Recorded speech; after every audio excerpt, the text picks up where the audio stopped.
Okay, so here are all my pros and a couple of cons on what I have seen so far from Cooper Flagg.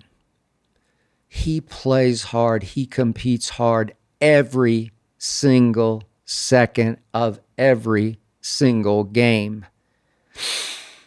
He has 7 feet wingspan, plays strong, physically strong for his age, which is only 18. Explosive athleticism, springy, quick jumping, sort of pogo stick ability.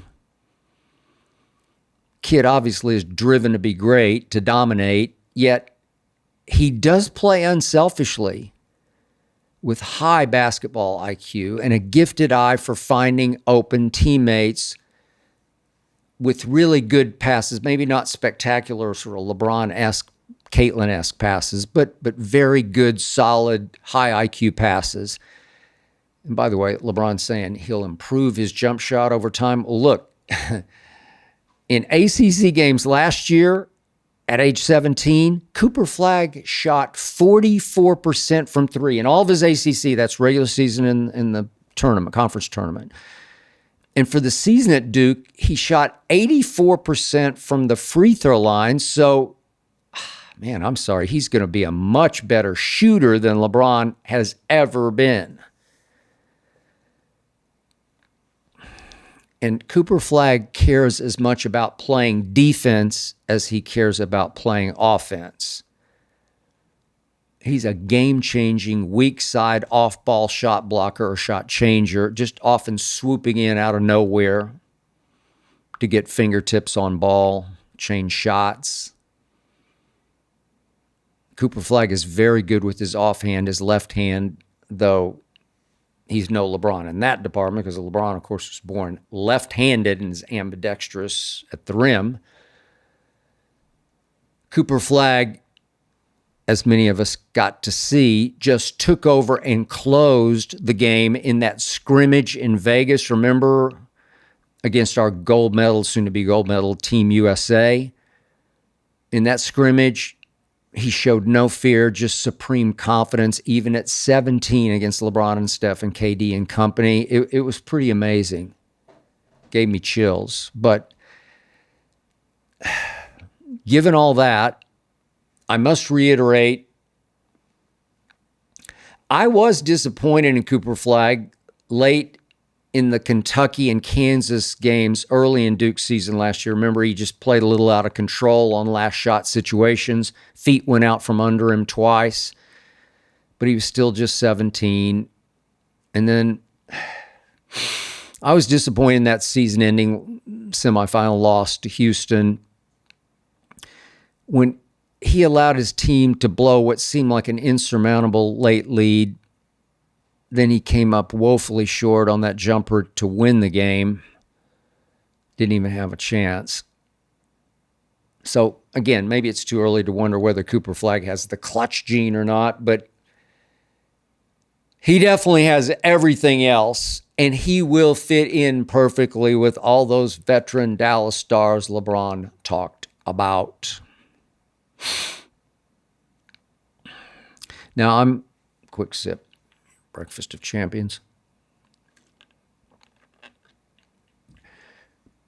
I'm already on record about this. Cooper Flagg will be the best white American player since Larry Bird. I'm not saying that I'm seeing Larry Bird, not yet, because I've never seen anything like Larry Bird. When it came to clutch gene, basketball genius IQ, killer will, defiant, arrogant, trash-talking confidence, all-time great leadership, right up there with Michael Jordan's, Magic Johnson's. So is it fair for me to compare white American player to white American player? Well, if you followed my career, when it came to basketball, I have been painfully honest about this. I have never, ever had much respect, much use for white American players. In fact, many, many, many times over my career, I've been called reverse racist. But Come on. Show me a white American player remotely close to Larry Bird since he retired in 1992. Now, before Larry Bird, we had my guy Jerry West and my favorite player in high school, Pete Maravich, and my friend Rick Barry.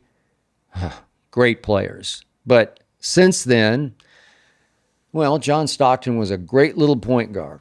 Tough, great little point guard. But, I mean, Cooper Flagg is 6 feet 9 inches tall with athletic ability and leaping ability Larry Bird never thought about having.